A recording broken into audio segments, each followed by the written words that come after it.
Peter Greenberg's live global travel update is presented to you by Colette. Discover the world. Guided travel since 1918.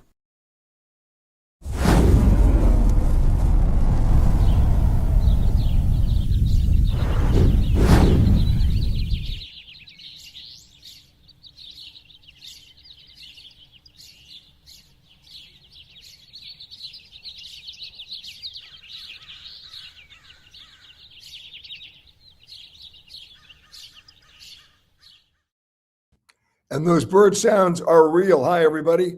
Peter Greenberg here with this week's Global Travel Update, coming to you from the lodge at Torrey Pines in Torrey Pines, California, obviously known as La Jolla. Beautiful location right here overlooking the Pacific. And of course, we got lots of stuff to talk about today in the news. So let's get started. We got to get started with what? Iran, Israel, the United States, the region, the Gulf, the Middle East. Where do I begin? It's a mess. A lot of people stranded, airspace still closed for the most part, shipping lanes closed for the most part, and economic impact staggering. This is costing the United States to prosecute this war about $1 billion a day. We're not going to discuss that. What we are going to discuss is the impact on travel, on travelers, your plans, your hopes, and yes, I know you don't like to talk about it, your fears. The worst four-letter word that starts with F when it comes to travel is fear. I mentioned the airspace. The airspace has been closed for a couple of days. It's definitely closed over Israel. It's open limited over Jordan, open limited over Egypt. They're opening up a little bit a day in Dubai. The problem is, believe it or not, insurance. Commercial airlines can't fly and ships can't sail if the insurance companies don't cover them. And in every insurance policy, there's an exclusion for what? Force majeure and active war. So when the British wanted to go in there and rescue their passengers, they didn't use commercial airlines, they used military. The United States said, no, it's going to have to be commercial. And the commercial airlines said, really? Where's our insurance, U.S. government? And now they're in the process of getting the U.S. government to indemnify them, so to speak, so that they can go in there and operate those flights on a limited basis. How many people are stranded? More than you can imagine. And I'll tell you why. Because 80% of the people who fly to Dubai, Doha, and Abu Dhabi are not staying there. They're going through there. They're connecting to 80 to 90 different destinations around the world. That's where they are stranded. They're not necessarily stranded in Dubai. They're stranded in those destinations and can't get back because they have to go back through those locations, otherwise known as Dubai, Doha, and Abu Dhabi. Now, this will get rectified. It will get adjusted. And one thing that leads to another historically is this. Let's go back to 9/11. Airlines were grounded worldwide for 5 days. Why did they fly on the sixth day? Were the skies suddenly safer? Little known fact. It was the banks that were on the verge of collapse. Why? Back in 2001, if I wrote you a check and you lived in New York and I wrote you a check on my bank in Los Angeles, you cashed your check in New York, but it took 3 to 4 days to clear back to the bank that I had in Los Angeles. That was called the float. How did those checks clear? Physically. They were put in bags and flown back to the respective banks. That's how banks did the float. But no checks were clearing after 9/11 because no checks were on planes. Nothing was moving. And it was actually the U.S. Treasury Secretary who went to the government and said, we have to put the planes back in the air because the whole banking system is on the verge of collapse. Crazy, right? Remember Iceland's volcano that erupted and everything was grounded for 4 or 5 days? Why did the planes fly on the sixth day? Because the acid dust had suddenly settled? No. The economic imperative was staggering. The losses were staggering. And it wasn't just about Mrs. Schmidlap and her vacation. It was about goods and services and cargo. It was about body parts for transplants. It was about fresh flowers from Kenya that were left rotting on the runway. The losses were staggering and almost exponential. We're confronted with that right now. And the real key that has to be answered, and by the way, I can't answer it, is how many of the missile launchers and drone launchers have we really neutralized in Iran? According to President Trump, it's about 60%. You'd want it to be about 90% before you reopen the airspace. But Bottom line is they're going to reopen the airspace anyway because they think they've got control of the skies. No matter what, my intuition tells me, and I'll give you the caveat, I could be wrong, that the airspace is going to be reopened before Monday because of that economic imperative. The losses are just staggering. Same thing with the shipping lanes. The insurance companies are going to have to write policies so that the cargo ships can move.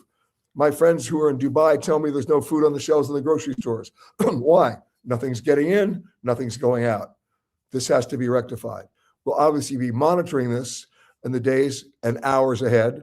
And if we have updates to give you, you'll see them on our website, petergreenberg.com, or you'll see me on television or on the radio show. But that leads to another question, which goes back to even what happened 2 weeks ago in Mexico. The violence that happened in Puerto Vallarta and Guadalajara when they killed the cartel leader and then all hell broke loose. Or did it? How many of you saw those powerful visual images of churches on fire, of Costco on fire, of cars and buses on fire in those cities? Now, did the airports close in Guadalajara and Puerto Vallarta? They did. How long did they close? About 18 hours. You heard stories about Americans trapped in their hotels. Let's be honest, they were drinking margaritas. Okay, and 18 hours later, the airports reopened, all flights are operating, the airspace was reopened.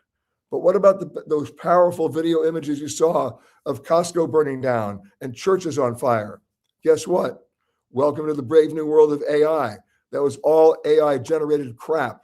Didn't happen. Now, did they burn out some cars? Yes. Did they burn out some buses? Yes. Was there gunfire? Yes. But it wasn't what you thought in terms of the intensity of it. And so again, people are saying, oh, I don't want to go to Mexico now. Really? We were just in Los Cabos. Would I go back tomorrow? Yes. Would I go to Guadalajara tomorrow? Yes. Would I go to Puerto Vallarta tomorrow? Yes. You have to put things in perspective. And I'm not here trying to sugarcoat it. I'm going to give you a figure. Check it out. How many people with gang and cartel violence in Mexico over the past 12 years have been killed by acts of violence? You ready? It's a terrible number. It's over 65,000 people. All right. How many Americans? How many American tourists in that same period of time have been killed by those acts of violence and terrorism with gang violence against the gangs? Are you ready? 11. But wait, it's about to get even funnier, if I can be funny. Of those 11 deaths of Americans, 9 of them were vacationing American drug dealers. So when you listen to travel advisories from the State Department, and they paint a very bleak picture with a very broad brush, you got to put it in perspective. There are 4 places right now that I know of in Mexico that have a level 4 State Department advisory that says do not travel. What are they? Well, 2 of them are Ciudad Juarez and Nuevo Laredo. Okay. How many of you vacation there? 0. Put it in perspective. There are 32 states in Mexico. It doesn't stop me from going. I want to just be clear. Should you be concerned? Yes. Should you be situationally aware? Absolutely. But if we applied the metrics that the State Department uses to come up with a State Department advisory on a level 3 or a level 4, we applied them to where we live in the United States, we'd be putting plywood on our windows and never leaving home. You need to have absolutely better perspective, or you'll be shut-ins motivated only by fear. And the same thing about the Gulf. I guarantee you, the economic imperative here is going to drive whatever military action is needed to mitigate the rest of the problem. Whether you support the war or not, that's the reality. So we'll be monitoring this in the days, hours, and months ahead, and I will be following up on that with you in the next couple of days, and certainly in the next time we get together for Global Travel Update. But now, what does this mean about your travel plans? Are you not going to go to Mexico? Are you not going to go to Europe this summer? We've already seen huge drops in foreign arrivals to the United States, not because of this, but because of the administration's visa policies, immigration policies, tariff and trade wars.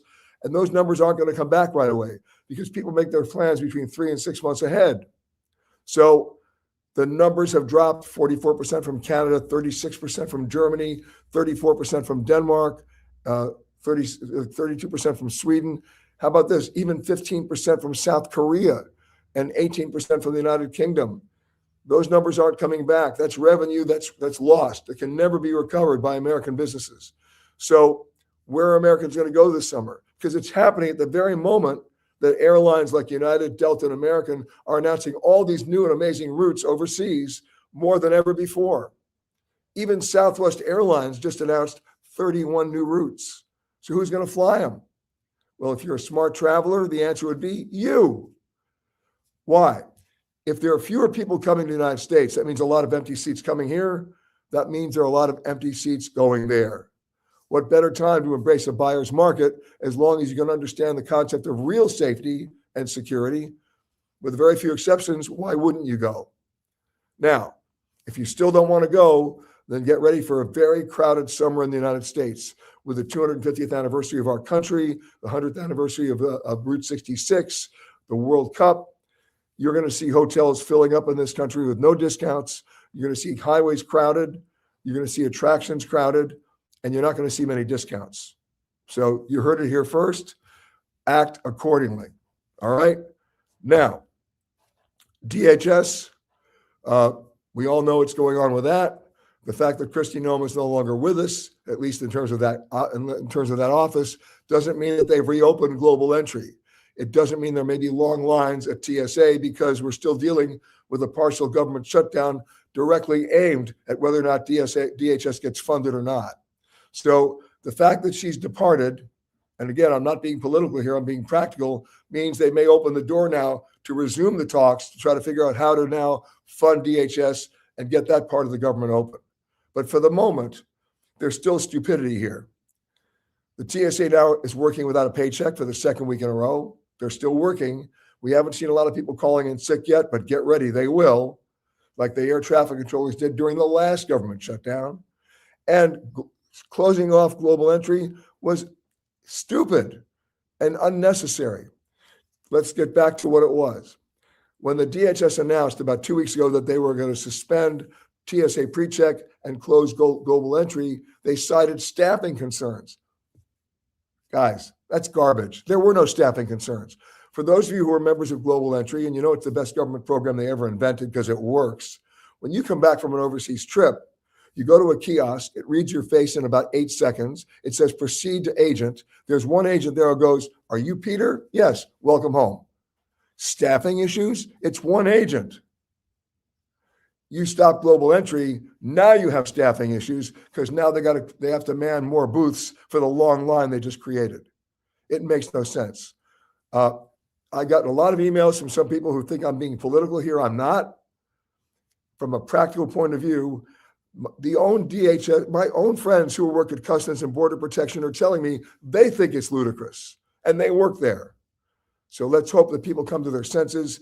They get the funding that's needed, that's appropriately funded in the right direction, and they reopen global entry, and they don't shut down TSA PreCheck. All right? Stand by for that. But again, for the moment, global entry is closed. TSA PreCheck is still open. All right. Now, a lot of other things to talk about. Let's have some fun, though, okay? After saying all that, I always try to give you a little fun video from the archives. This is one from United Airlines when they were basically saying that all their most important routes were being flown by the Queen of the Skies, the 747. Take a look. Welcome to United's Friendship Island. More flights to Hawaii than anybody. And every Honolulu flight a 747 with 3 lounges where you can sip some and smile some and make some happy talk. You eat Trader Vic Polynesian goodness only on United. Fly the friendly skies of United. Your land is our land. Yeah, those were fun days, right? When they had food. Now they show you a photograph of the macadamia nuts you're not going to get. But anyway, that's another story. Okay, that was our little highlight for the old days of the airlines. And now, of course, I would be remiss if I didn't show you the meltdown of the week, courtesy of Frontier Airlines. Prepare doors for arrival. Stand by for all call. Everybody stay seated. Passengers, stay in your seats, please. Out of my way. Out of my fucking way. Okay, we're getting out of your way, sweetheart. Okay, we're gonna need your guys' help. Okay. Everybody out of my way. Out, yes, out. That means exit, bitch. Exit stage right, motherfucker. And she doesn't even know how to open the fucking exit door. Hello? Hello? Hello? Okay, I think we need you. Can you take a seat? Oh, no, I went off. I went off. Yes. I went off. You Can you take a seat right here? No, Take my seat. no. You back the fuck up. You We're asking you to take the seat right here. You back up. I know it's you. Back up. You back up. Back the fuck up! That means you get the fuck out of my face and I walk off and then you arrest me. You back the fuck up. I don't think she's getting mileage for that flight. Something just tells me it didn't end well. All right. So we never run out of those. I just have to share them with you. And remember, if you're in, we're dealing with airlines that have like 9 separate boarding groups. I do believe if you're in boarding group 8, you're friends with her. That's all I'm going to say. All right. We will move on. Let's say hello to some folks here. Jim and Harriet coming in number 1 again from Richmond, Virginia. Linda say hi from Naples. Last week at the travel show, you told me Dubai and Egypt were okay to travel. My airlines had different thoughts. No, I still would go to Egypt tomorrow, and I'd still go to Dubai tomorrow. You heard what I said. She has a plan B. Istanbul, Budapest, Paris, and Monaco, still fantastic. Of course, almost all of it is still fantastic. By the way, I can fly to Jordan today. I can fly to Egypt today. Would I go? Yes, I would. Again, situational awareness. And I've been going to Jordan for 40 years, right? And my last name, let me remind you, is Greenberg. All right, let's move on. All right. Oh, but Linda liked my talk at the show. That was last week in Fort Lauderdale. Speaking of which, I'm speaking tomorrow and Sunday at the Long Beach Convention Center right here in California for the Travel and Adventure Show. There you go. I hope I get a chance to see you there. We'll have a lot more fun and more updates of what we were just talking about right now about what's going on around the world and, of course, in your neck of the woods as well. Looking forward to seeing everybody, meeting with you and answering your questions and just having a great conversation. All right. Sandra saying we are going to Spain and Morocco in a little over a month. Charlotte to Munich to Malaga. What are your thoughts on the airline connection delays in Munich? Well, you didn't tell me more information. How long is your layover in Munich? Right? I happen to like the Munich airport infinitely better than the Frankfurt airport. Although in the Frankfurt airport, all those myths about German efficiency go out the window. I don't know who designed that airport, but somebody was having too much fun at the beer garden when they built that airport. As far as Munich is concerned, I like it better. But the key, once again, is the layover time. So let me know. All right. Paul is saying greetings from, finally from Ashland, Virginia. It's warm. Okay. Mary Louise is saying hello from Tempe, Arizona. Hello from snowy Denver. Pat's saying heading to Cairo next week. Round trip on Egypt Air from Tunisia. No caution is common sense in an airport a little more chaotic than usual. Any tips? Guess what? You're going to have a great time. During all the problems in the Middle East, the best time I ever had was when nobody was going to Egypt. I had my own boat going down the Nile. Amazing, right? You're going to have a great time. All right, Michelle's saying hi. Camilla's saying cheers from Tucson. Sue's saying hi from Bellingham, Washington. Judy is saying hi from Scottsdale. All right. Melanie's saying happy Friday from Miami, Florida, where the weather is picture perfect. It's picture perfect here in La Jolla as well.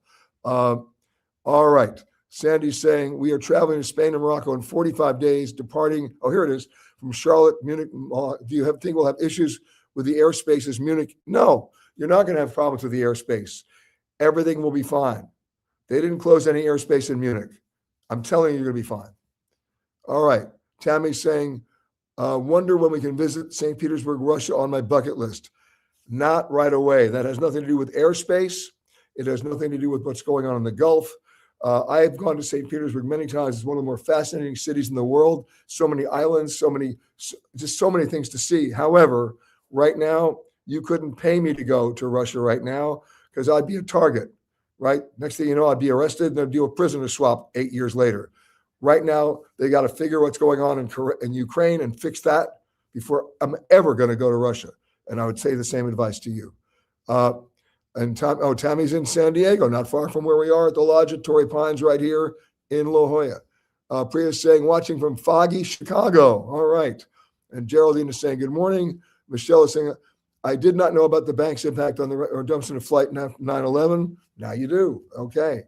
Rico's saying, greetings from Pompano Beach, Florida. It was great hearing you. Oh, you were at the Fort Lauderdale Travel Show last week. Thank you, Rico. I appreciate that. Scott's saying hello from Chicago. Is there any lighter news? Yeah, look, the lighter news is this. Plan B. And Plan B means this doesn't make you want to stop traveling. This makes you want to start traveling in a more creative way. You know, let everybody else panic. There's no need to panic. It's time to get, you know what? You want lighter news? Okay. I want everybody to go out and get yourself an early Christmas present. Buy an atlas. Now, you don't have to buy the $200 coffee table version. Buy the National Geographic pocketbook edition for like $15. Put it on your bedside table. And every night before you go to bed, open it to another page at random. And you know what? You'll have lighter news. You know why? You'll figure out all the places you've never been that you can still go. And then go. Now's your time. The worst 5-letter word in the world is what? Later. Yeah. Oh, the other bad 5-letter word is plans. Right? No, plan A never works anyway. It's plan B. All right. I agree with you, Mike, about AI. Alexander says, greetings from Zurich. Winds from the Sahara carried in sand on top of us today. Wow. A special weather phenomenon indeed. Happens here quite often. Boy, in Zurich, of all places. My good friend John Lample, hi from New York City, now going to Marrakesh. Cruise line giving a full cruise credit for Egypt later in the year. All right. Interesting point that John makes. If you want to cancel your trip, do me a favor. Don't preemptively cancel your trip. Wait for the cruise line or the airline to cancel the trip, because once they do that, you're then qualified for a full and immediate refund on your original form of payment, which 99 times out of 100 will be a credit card. If you preemptively cancel the trip, you may get a credit to use at a later date, which you may not be able to use, or you may not get a refund at all, especially if you're buying it from a foreign operator. So be aware of that.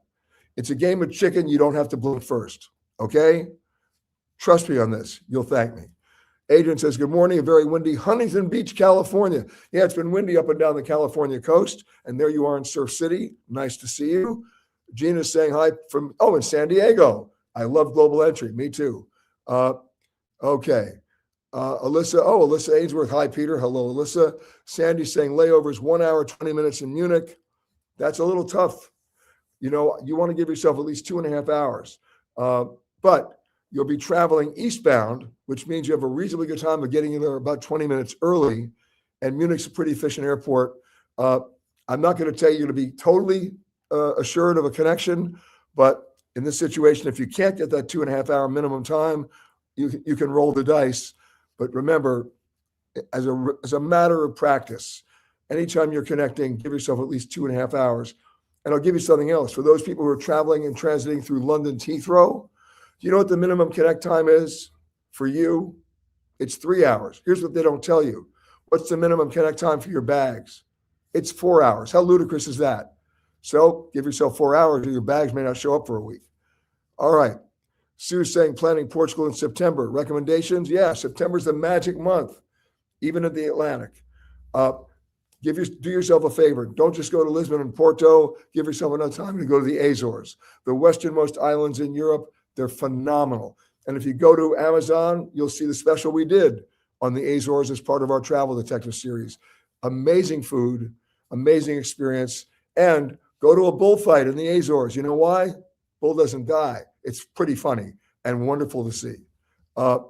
Okay. Someone's saying greetings from San Jose. Sunny, beautiful day. I think it's up and down the entire California coast. Paul is saying, I was in Egypt immediately after Arab Spring crackdown, had the entire time of my country to myself, and I saw everything. My point exactly. And by the way, I was in Egypt during Arab Spring. I covered everything in Tahrir Square. And you know what was happening 2 blocks away? people were out on the feluccas having their paprika chicken on the Nile. Remember, you got to put things in proper geographic perspective as well. Joyce saying, going to Myrtle Beach June 7th. When's the best time to buy airline tickets? You can buy them now, but try to do them on Google Flights because they can put an alert on your fare so that if the fare drops precipitously between now and June, you can get a credit, rebook the flight, and use the residual credit against another flight. Okay. Linda wants to know, do you need a visa for Hungary? I know ETIS is not operational to the end of 2026. The answer is no, you don't need a visa for Hungary. Tanya's saying, I'm flying from Dulles to Frankfurt in 3 weeks. I have an option to purchase an upgrade for the wait list on United Polaris class for $485 and 20,000 miles. Would I wait for the day of flight to see if I'm offered the upgrade or secure this now? Well, here's what's going on. And I'm not happy with the airlines about this because it goes against the reason why you joined a frequent flyer program in the first place. Why did you join the frequent flyer program? Because when you had status, you were better positioned to do what? Get an upgrade. What a concept. So if you go back 20 years ago, only 13% of all Delta Airlines first class tickets were sold. The other 87% were available for upgrade. What is it today? 87% are sold, leaving 13% for an upgrade. So you still think you got a chance? You don't. Why? Because of what you just told me about what United is doing. They're offering upgrades for cash to anybody, not just elite passengers, anybody, right? Mrs. Schmidlap has a better chance than you do, and you're the frequent flyer. So they're defeating the real reason why you joined the program in the first place. There's a principle problem here and a greed problem here, and they got to stop it. So now let me try to answer your question. If you want to purchase it, do so, but no, you have to ask the question, why am I a member of their frequent flyer program when they're offering the upgrade to everybody? That's all I'm saying. Okay.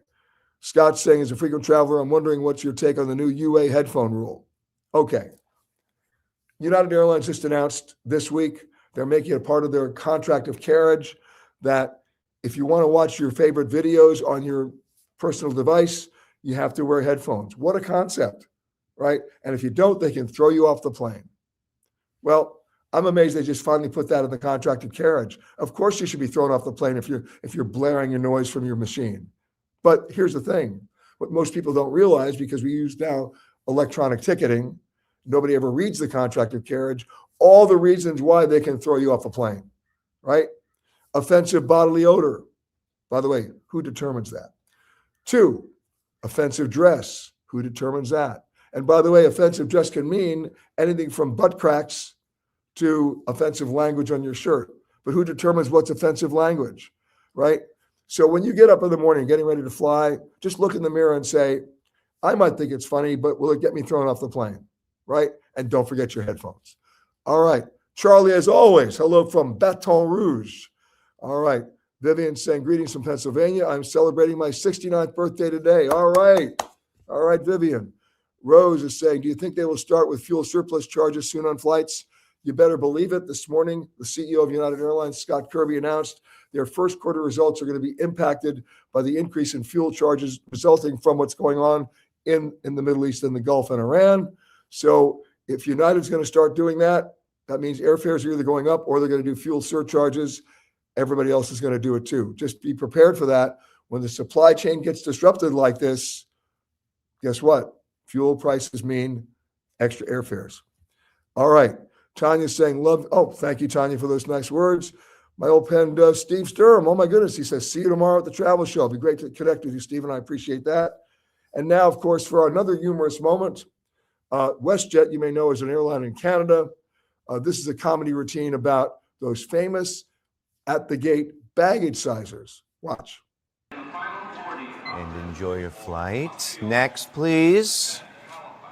12C, and I'll just need to see that it fits in the sizer. Whatever. Oh, no, that won't do. What, my bag fits? I need to see that you fit in the sizer, sir. Excuse me? Introducing WestJet's passenger sizer. Check the size of your ass. People are waiting, sir.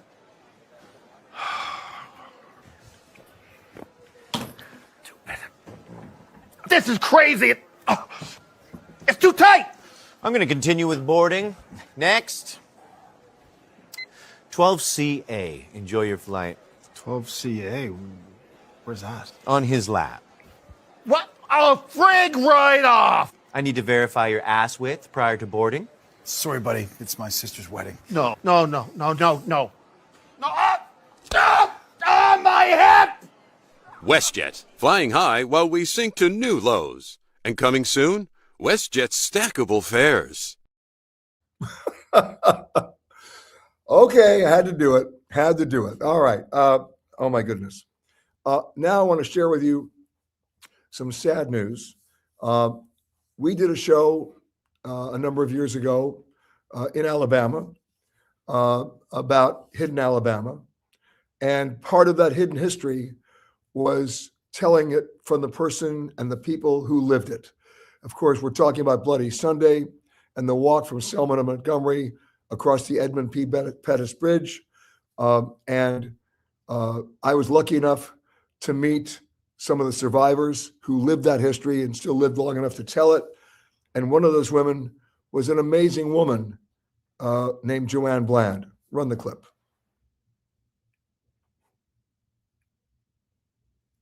Audio.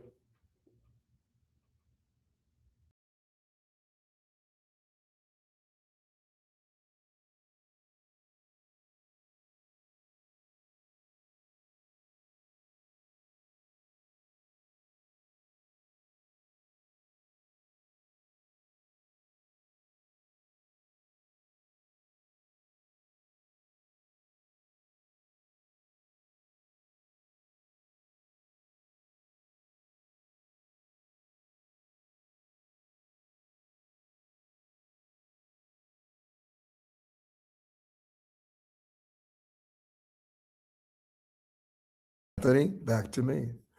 I'm sorry we're having some audio difficulty, but you saw Joanne Bland there, and we walked the bridge together, and she told me of her amazing experience, the lessons that were learned, the history that was made, and the history that still endures. Joanne died last week, way too young, but her oral history lives on. And if you get a chance, we'll post where you can watch it on our Hidden Alabama series, as well as another special series we did on the Alabama Civil Rights Trail. We'll also post her obituary that ran in the New York Times. I was really lucky enough and blessed enough to meet her and to learn from her. And for those of you who didn't have that opportunity, I hope you get a chance to watch the piece that we did with her, because it's a message that still needs to be told and still needs to be shared today. We miss Joanne, and I just wanted to share that with you. Okay, let's continue on. Let's go to the photo of the week. There we go. Maybe that's a rainbow for Joanne. We want to thank the person who took that, Joan Morse. Joan writes that this photo was taken from the balcony of the Kahala Resort in Oahu. And you know what? Right there in Oahu, I've had maybe 5 opportunities when I've had a balcony room in a hotel right there on the beach. In the morning, especially in the morning, you get a chance to see those rainbows. So Joan, thank you so much for taking that shot. We appreciate that. And if you think you've got a photo that qualifies as the photo of the week, you know what to do. Just send it to photocontest@petergreenberg.com, and we'll put it right up there next to Joan's. Another housekeeping note, of course, our radio show tomorrow, Eye on Travel on CBS. Check your local listings. It airs from 10 a.m. to 1 p.m. Eastern time. It also streams live on our website. Check it out. It's coming to you from the Forbes Travel Guide Global Summit in Monaco. Lots of interesting stories there, plus updates on the things we just talked about today, about the airspace and what's going on in Iran and the Gulf, and yes, even in Mexico.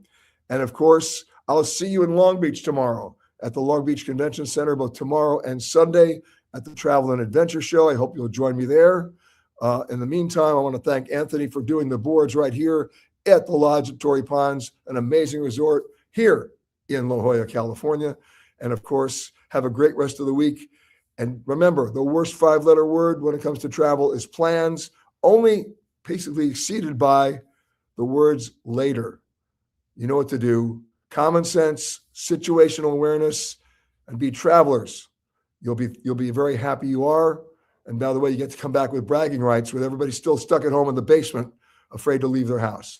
So you know the drill. Thank you, everybody, and we'll see you next week from a very interesting location about 8,000 miles from here. I'm not kidding. I leave on Sunday. It's a 32-hour endurance flight. But if I survive, and I will, I'll see you next week. Thanks, everybody.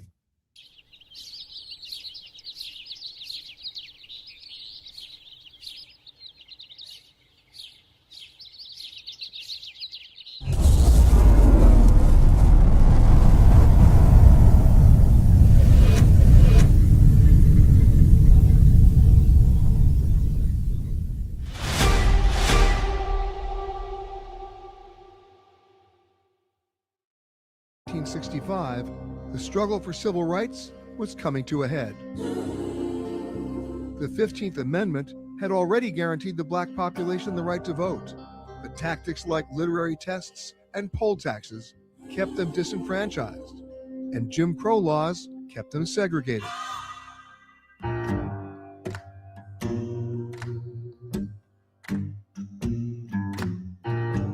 During a protest in the nearby town of Marion, 26-year-old Jimmy Lee Jackson was beaten, then shot dead by Alabama state troopers. In response, Dr. Martin Luther King Jr. called for a march from Selma to the state capitol in Montgomery to take their message directly to Governor George Wallace. And the people responded. Our intention of leaving this place, and our goal is Montgomery. 600 protesters set out on March 7th, 1965, and Joanne Bland was among them as they crossed the Edmund Pettus Bridge. What was it like that morning on this bridge? Well, it was quiet, and I couldn't see anything till I crested the bridge. And I looked across, and I saw that the whole street was, all four of these lanes up under that traffic light were lined with policemen, state troopers then. See that they turn around and disperse. I knew we were not going to Montgomery then when I saw them. Before we could turn and run, it was too late. They came in from both sides, the front and the back, and just started, and they were beating people. We had nowhere to go. They were just everywhere. The police descended violently on the protesters, including one of the group's leaders, future Congressman John Lewis. Tear gas canisters being shot into the crowd. Now we can't see, we can't breathe. I panicked. I didn't know what to do. The march stopped, but images of what came to be known as Bloody Sunday were broadcast across the country, inciting outrage and leading to protests in cities nationwide, and cementing the horrific moments in history. It was horrible. And here we are today on that same bridge. Same bridge. There was a time I couldn't walk across it. It brought back those memories. I can talk about it, and it seems cleansing, like therapy or something. But when you're actually on the bridge, you get a different feeling. I know no one's waiting for me. So we can go? Yes. Well, let's go. I think I can do it.